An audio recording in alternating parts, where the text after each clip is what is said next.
E aqui estamos nós, no final da maratona de resenhas da 5ª temporada de Fabulous Beasts. E me inspirando no youtuber Terrific Critic, eu decidi fazer um vídeo extra para reavaliar alguns dos episódios desta temporada. Sejam por escolha pessoal minha, ou por pedidos de outros fãs do Donghua que tiveram algumas opiniões divergentes das minhas. Muitos podem discordar de mim, mas eu acho que fazer um vídeo assim é algo mais do que necessário, porque eu quero fundamentar bem os meus argumentos. Em especial, demonstrar que eu posso discordar das opiniões de outros fãs da obra de maneira respeitosa. Porque por mais que eu seja um youtuber, eu quero ter profissionalismo. E por este motivo, eu não vejo problema nenhum nas pessoas me corrigirem por eu ter falado fatos errados sobre a animação. Sim, Fabulous Beasts é um Donghua, ou seja, um desenho chinês. Mas isso não importa. Muitas pessoas gostam de criar regras que não existem para fingir que uma obra, por ser X ou Y, teria menos valor que o resto e que deveria ser tratado com menos importância. Mas eu não enxergo desta forma. Na minha opinião, desenhos animados são arte, e a análise de material artístico é algo mais do que bem-vindo. Muitos podem até enxergar um certo exagero em alguém fazendo um vídeo de 6 horas apenas falando mal de Toy Story 4, ou um vídeo de 7 horas criticando e ranqueando todos os episódios de Bob Esponja. Mas eu enxergo como algo respeitoso. Afinal, se as pessoas dedicaram tantas horas de suas vidas para comentar sobre uma obra, então isso mostra o quanto aquela obra tem algum tipo de valor para elas. E eu, como resenhista, quero dar a cada obra o valor e dignidade que acho que elas merecem. E caso discordem de qualquer coisa que eu disser neste vídeo, comentem abaixo. Eu gosto muito de ver opiniões contrárias às minhas. Enfim, no total são 5 episódios que vão receber uma reavaliação. E para resumir a vocês, o vídeo vai funcionar no seguinte formato. Primeiro vocês vão ver as minhas opiniões originais, estas sendo mostradas em preto e branco, e depois vocês vão ver a minha opinião atual, que vai ser mostrada em cores. E sem mais enrolação, vamos às análises. Ok, eu não achei que iria dizer isso tão cedo, mas o episódio 51 ganhou a medalha de honra como o pior episódio de toda a série, e eu não estou exagerando quando digo isso. Para quem não sabe, este episódio é uma adaptação do manhwa de uma história onde Tianlu acaba comendo um cogumelo que faz ele trocar de corpo com Tui. Uma pena que todo o potencial que essa história tinha foi jogado no lixo. Não, eles não fazem o Tianlu no corpo do Tui interagir de forma estranha com o Sibuchang, ou o Tui no corpo do Tianlu tendo que comer comida de cachorro ou algo parecido. Não, nada disso. Eles preferem fazer o Tianlu usando o corpo do Tui para cagar. Sim! A maior parte da comédia deste episódio são piadas de cocô. Não é mentira não. Eles até apontam na piada final do episódio que Pichius não tem ânus, e que aquela foi uma sensação que Tianlu nunca sentiu antes. E durante todo o episódio, ele fica falando o quanto gosta de defecar, porque é uma sensação que ele nunca sentiu antes e que está gostando de sentir. Isso chega ao ponto de que quando eles trocam de volta, ele ainda tenta continuar defecando, só para sentir aquela sensação. Mas tem uma cena muito boa neste episódio, que é quando o Tui está no corpo do Tianlu e começa a procurar por onde o seu corpo está, até o Sibuchang dizer que precisa dar um banho no Tianlu. O Tui acaba vendo uma oportunidade, mas se decepciona rapidamente. E durante o banho, o Sibuchang desabafa dizendo que está preocupado com o Tui e que se importa muito com a sua amizade com ele, o que poderia ser um momento muito bom, que é estragado com a piada final do episódio. Esse foi o episódio que mais me pediram para reavaliar, e após eu reassistir ele, pois é, eu acho que eu exagerei um pouco na minha resenha original. E não me entendam mal, eu ainda acho que esse é um episódio ruim, mas existem alguns pontos positivos aqui que fazem ele ser um pouco melhor do que eu me lembrava. Por exemplo, o começo do episódio é muito bem feito. Eles nos introduzem muito bem o conflito principal de uma maneira rápida e simples, o que é algo muito bom considerando que um dos grandes problemas desta temporada foi a passagem de tempo durante a execução dos plots. E eu também preciso admitir, foi muito bom a gente ver que o Sibuchang se importa com Tui, mas infelizmente eu ainda não consigo gostar do humor grosso e de como tudo parece ter sido feito apenas para ser cruel com o Tui. Sim, Fabulous Beasts já fez episódios com piadas de humor grosso no passado, em especial os episódios 8 e 45. Mas a diferença daqueles episódios para este é que neles, as piadas de humor grosso são tão exageradas que você não tem escolha se não rir, como quando descobrimos a maneira que Tubaoshu faz suas joias, ou quando Zanru ensina Retal a marcar seu território, e eles nos cortam para nos mostrar que o treinamento foi tão bem sucedido que o cheiro da urina pode ser sentido de muito longe. O que quero dizer é que o humor grosso é um dos tipos de humor mais difíceis de serem executados, porque quando ele não é bem feito, você só vai ter uma piada nojenta e sem graça. E eu acho que uma das coisas que contribui para as piadas aqui não funcionarem é que o Tiano fica falando de o quão boa é aquela sensação, e a expressão facial e maneira que ele fala sobre o tópico acabam deixando o episódio um pouco desconfortável demais. Eu sei que muitos podem discordar e achar o episódio engraçado, mas pra mim ele foi só nojento. E não é o pior episódio da temporada, mas ao mesmo tempo não é um episódio bom. E com isso em mente, este episódio acaba parodiando algumas questões de trabalho que eu particularmente consigo me identificar, como a frustração de bater o ponto atrasado ou se esquecer de bater o ponto de saída, ter que lidar com novos funcionários que são inexperientes e participar de reuniões que podem ser estressantes. Aliás, a cena da reunião em específico merece ser comentada por extenso. Basicamente é nos revelado que cada região do mundo é comandada por um líder infernal diferente. O Inferno das Américas é comandado pelo Belial, um demônio que é mencionado no judaísmo e cristianismo. O Inferno grego é representado por Cerberus, o cão demônio da mitologia grega, e o líder do inferno do Japão é Yamata no Orochi, um yokai da cultura japonesa. Não apenas eles fazem uma boa expansão do mundo, quando nos mostram que cada país basicamente possui o seu próprio inferno ou gestão do inferno, como eles também escolheram uma criatura popular de cada religião / mitologia destes países para ser seu representante. E eles fazem cada líder falar na língua respectiva de seu país. Mas a coisa que eu mais gosto nessa cena é a pura sátira política que eles fazem. Tipo, vocês querem mesmo que eu não ache que é uma sátira quando eles fazem o líder infernal das Américas ficar falando o tempo todo que ele é superior e que deve comandar os outros, ou quando o líder do Japão reclama que mesmo com o envelhecimento da população, o inferno deles ainda está lotado pela alta taxa de suicídio. Tipo, faz muito sentido, considerando os acontecimentos geopolíticos de 2025 até agora, em 2026, que uma série chinesa parodie as ações políticas do Japão e Estados Unidos. E quanto ao nível da sátira,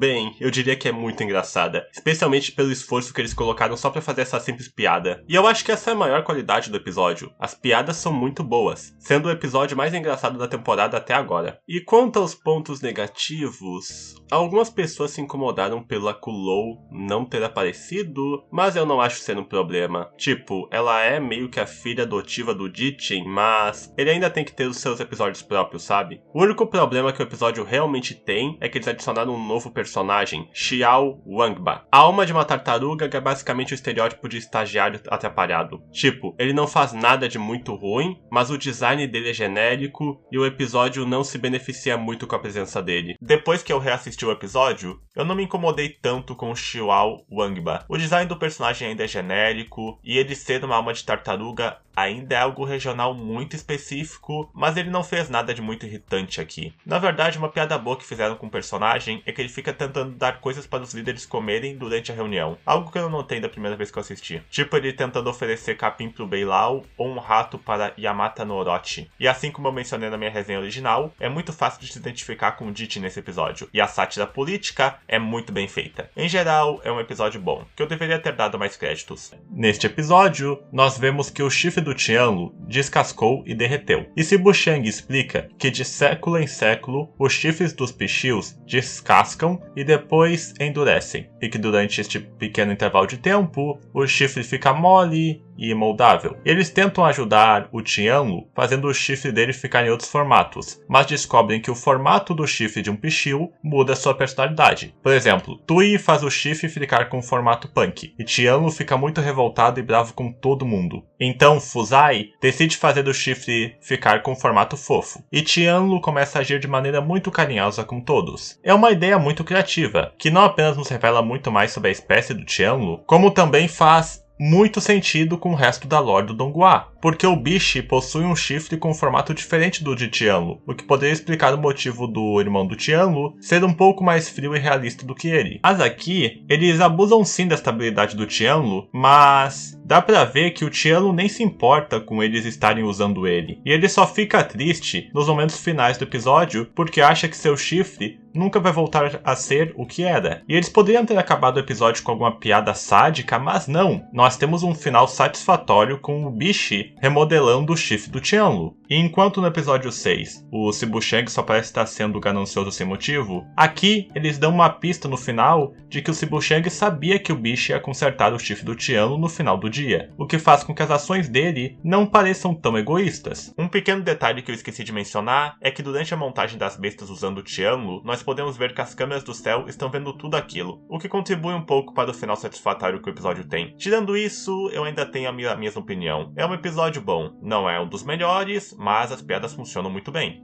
Se lembram que eu tinha mencionado na resenha passada que os episódios do Shugou com o Chanche tinham um grande problema com a passagem de tempo? Bem, parece que eu meio que devo um pedido de desculpas para aqueles episódios, porque o episódio 57 é tão apressado que chega a me dar raiva. E eu não tô brincando não, esse episódio é tão apressado e com tudo acontecendo na velocidade mais rápida possível que eu nem consigo apreciar a história e os elementos que eles estavam tentando fazer a audiência sentir. Tipo, não se enganem com a duração que este episódio parece ter no YouTube, porque mesmo parecendo ter 9 minutos, a maior parte deste tempo é gasto com a abertura, a introdução do Tianlu, o teatrinho no final, um segmento extra mostrando que a Bilibili, empresa responsável pelo Donghua, está ajudando com caridade, com fundos para cobrir o tratamento veterinário de algumas aves na China. E depois disso tudo, tem mais um segmento extra, desta vez com instruções sobre como cuidar bem dos animais, e depois de tudo isso ainda temos os créditos finais do episódio. Sabem o quanto de animação nova nós temos aqui? 3 minutos e 45 segundos. Sim, eu não sei de quem foi essa ideia, mas, por favor, gente, eles tinham mesmo que fazer um episódio ser tão curto e esticar ele artificialmente com esses segmentos inúteis. Tudo bem, caridade é algo bom, mas esse segmento final nem tem nexo algum com o que acontece em si no episódio. E isso é algo muito infeliz, porque de todos os episódios da temporada, este é um dos que precisava ser mais longo para funcionar, porque nele vemos Tui levando Sibushang para conhecer a Lua, com a pretensão de mostrar a ele o local em que ele viveu durante sua infância e também reencontrar alguns de seus amigos, o que poderia ser algo muito bom, já que no episódio 21 nós conhecemos a história de fundo do Tui, onde nos mostram como era a Lua na época em que ele era um bebê, as dificuldades que ele teve que passar crescendo em um local tão perigoso e como ele passou de um coelho esfomeado para um dos maiores líderes na criação de mooncakes. Só que a maior diferença entre o episódio 21 e o 57, além da duração, é que o episódio 21 gasta a maior parte do seu tempo nos mostrando a origem do Tui, enquanto aqui não apenas eles querem nos mostrar como a Lua mudou com o tempo, como também a influência do Tui na sociedade dos coelhos, o luto que Tui infelizmente tem que passar quando descobre que seus amigos já estão mortos e como a amizade de Tui com Sibushang importa muito para ele. São muitos elementos que eles tentam explorar ao mesmo tempo e é muito difícil fazer isso em menos de 10 minutos, então imagine em menos de 4 minutos. E infelizmente, por este motivo, algumas das cenas simplesmente não têm o efeito que os roteiristas queriam que elas tivessem. Por exemplo, quando Tui descobre que seus amigos antigos estão mortos. Isso claramente era para ser algo mais emotivo, com as implicações sendo que Tui, por ser um deus, viveu muito mais tempo que seus amigos. E é algo que poderia ser muito bem executado, mas só não foi. Eu sei que, assim como o episódio 51, muitos fãs acharam que eu fui negativo demais com o episódio 57. Só que a minha opinião sobre ele ainda continua a mesma. Eles tentam explorar muitas coisas aqui, só que o episódio é curto demais para eu me importar com qualquer coisa que eles tentam fazer. Tipo, o episódio é tão apressado que eles nem tentam fazer uma boa introdução pro conceito. Eles só começam já estando no espaço, dentro de um foguete a caminho da Lua. E tiveram algumas pessoas que me disseram que eu não dei valor ao final do episódio, mas me desculpem, eu não consegui sentir nada aqui. É um daqueles casos em que a história é muito complexa para ser contada em menos de 5 minutos. E eu tenho certeza de que o episódio seria muito melhor se tivesse 11 ou 22 minutos de duração. Ele tinha muito potencial, mas que foi infelizmente desperdiçado por causa de sua curta duração. E existe algo, de certa forma, cômico em ver alguém muito mais experiente e guloso formando uma dupla com uma besta que é inocente e mais infantil. E durante a caça, acontece uma coisa que meio que já virou tradição da série este ponto. Ele encontra um novo personagem, o que ele pensa ser uma ovelha comum, mas que na verdade é uma subespécie chamada de Tulou, que são ovelhas celestiais que gostam de devorar humanos. Elas são cuidadas por Ying Shao, que é um dos guardiões dos céus e responsável por elas, que só as alimenta com vegetais. E o motivo de eles terem encontrado uma Tulou na Terra é porque esta ficou muito irritada com não poder comer carne de humano e fugiu. E agora Tia Qianlu, Hetal e Sibuxiang precisam ir até os céus para devolvê-la a Yingxiao. E eu acho que, infelizmente, a expansão de mundo ficou um pouco rasa demais aqui. Tipo, eles nos introduzem uma nova espécie e um novo personagem, mas não estabelecem bem qual o papel de ambos neste mundo. Eles só mostram que Yingxiao é um dos Guardiões do Céu, que é amigo de Sibuxiang e que também é responsável por cuidar das Tulous. E ao mesmo tempo, ele é viciado em álcool, e por isso pode acabar cometendo alguns erros durante seu trabalho. O que eu quero dizer é que o personagem dele não teve uma introdução tão memorável. As Tulous também são uma espécie que eles não explicam muito sobre, mas, por contrapartida, elas me foram bem memoráveis. Tipo, eles executaram muito bem o tropo de parece fofo, mas na verdade é creepy, com essas ovelhas com esse design bem fofinho kawaii, que na verdade amam devorar humanos. E uma das melhores cenas deste episódio ocorre quando elas tentam começar uma revolução para poder escapar dos céus. E sim, este episódio tem momentos muito engraçados. Alguns dos meus favoritos sendo quando Qianlu e Hetal encontram a Tulou perdida, e ao invés de tentar ajudá-la, os dois só pensam em devorá-la. Ou o fato de que para eles irem até o céu, eles precisam usar o que é praticamente a Big Tower do Beto Carreiro. Mas a piada final é a parte mais sádica e ao mesmo tempo engraçada do episódio. Então eles souberam acabar a história com um impacto muito bom. Eu não fiquei satisfeito com a minha resenha original do episódio. Na verdade, eu nem sei se considero aquele vídeo uma resenha, porque eu estava mais comentando o que acontece no episódio do que fazendo uma análise dele. Eu acho que a melhor coisa que temos aqui é o twist que eles fazem com as Tulous. Primeiro eles nos mostram o que parece ser uma ovelha comum que está perdida nas montanhas, e de começo a audiência pode sentir pena dela ao vê-la sofrendo pelo Qianlu e Hetal, mas daí eles nos revelam que elas amam devorar humanos, o que meio que faz com que toda empatia pela ovelha desapareça. E esse também é o motivo da piada final funcionar tão bem. Afinal, as Tulous só começaram uma revolução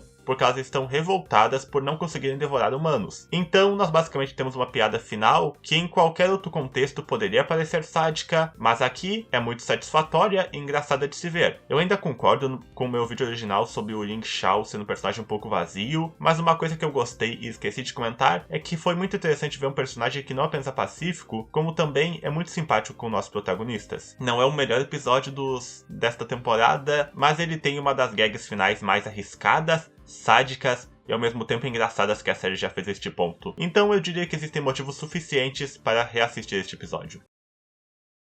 Agora que eu já terminei de reavaliar estes 5 episódios, eu acho que está na hora de eu mostrar o meu ranking final da quinta temporada. Esta é a minha lista do pior até o melhor episódio da quinta temporada de Fabulous Beasts.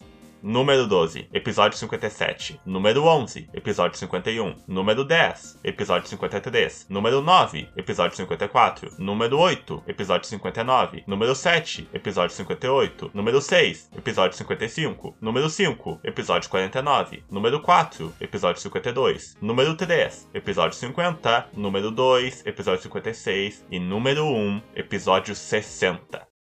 Alguns de vocês podem ficar confusos com a posição de alguns desses episódios, mas mantenham em mente que criticar é o meu trabalho. E até as melhores obras possuem alguns problemas, e apontar esses problemas não significa que eu goste menos da obra. Por exemplo, eu havia comentado por extenso como a passagem de tempo do episódio 56 me foi muito apressada, mas o motivo de ele estar tão alto na lista foi que mesmo com este problema, o episódio conseguiu executar mais de um plot ao mesmo tempo e desenvolver mais os novos personagens. E o motivo oposto é o motivo do episódio 57 estar no final da lista, porque foi um episódio apressado e que não conseguiu executar nada nele. E agora, sobre as minhas considerações finais, esta foi uma temporada bem experimental. Eu sinto que eles estavam mais nos introduzindo novos elementos para apenas mais tarde na série executá-los novamente. Tipo, não apenas eles nos mostram personagens e espécies novas, como também o final da temporada nos deu uma grande pista do que provavelmente vai ser explorado na sexta temporada. E assim como qualquer série que tente ser mais experimental, esta temporada teve seus altos e baixos. O que é bom é muito bom, mas o que é ruim acaba sendo muito ruim. Então eu diria que no final eu fiquei com aquele gostinho de quero mais, porque eles nos introduziram tantos conceitos diferentes que eu quero ver mais sobre eles no futuro, como a relação do Shugou e o Chanche, ou com eles finalmente nos fazendo ter um reencontro entre o Qianlu e um Bishi. E eu acho que essa maratona de resenhas de Fabulous Beasts me fez aprender uma coisa sobre mim mesmo, esta sendo que eu meio que dedico muito tempo para analisar apenas uma obra. Quando eu faço isso, eu tento colocar tudo de mim naquela obra. Isso nem sempre sempre algo bom pra minha saúde. Pra terem uma ideia, no final das minhas maratonas de Don't Hug My Scare e na atual de Fabulous Beasts, eu estive muito exausto. Tipo, tão exausto que eu tive que reservar alguns dias apenas para descansar. Isso não é algo exclusivo das maratonas, porque as minhas resenhas maiores, como as de A Era do Gelo, Castlevania e Devil May Cry Baby, eu passei muito tempo assistindo e pesquisando sobre aquelas animações. E vocês devem ter percebido que essas duas últimas resenhas que eu mencionei possuem sketches e algum tipo de narrativa, com a resenha enerdística de Devil May Cry Baby tendo storyboards e ilustrações para contribuir na história e mensagem que eu estava tentando passar com aquele vídeo. Eu meio que já mencionei isso muitas vezes em vídeos passados do canal, mas acho que vale a pena repetir aqui. Eu acredito que ser um youtuber é algo opcional. Isso significa que o importante não é fazer um monte de vídeos apenas para farmar e ganhar muito dinheiro com um certo assunto, e sim fazer os melhores vídeos possíveis para quem quer assistir ao meu conteúdo, que no caso são análises críticas de arte. Então eu quero fazer o melhor trabalho possível. Com tudo isso esclarecido, eu também preciso dizer que eu não vou parar de fazer maratonas ou vídeos grandes aqui no canal. Afinal, a sexta temporada de Fabulous Beasts vai provavelmente ser lançada no ano que vem, e eu estarei mais do que disposto a resenhá-la. Mas os meus projetos grandes vão demorar mais tempo para serem finalizados, e durante a produção desses projetos maiores, algumas resenhas menores vão ser postadas aqui no canal. Com tudo isso dito, eu agradeço a todos por terem contribuído com o canal durante esses 5 anos. Vocês são o que me fazem continuar fazendo meus vídeos. E espero continuar com as resenhas e que o meu conteúdo atual não tenha os decepcionados. Até mais, pessoal!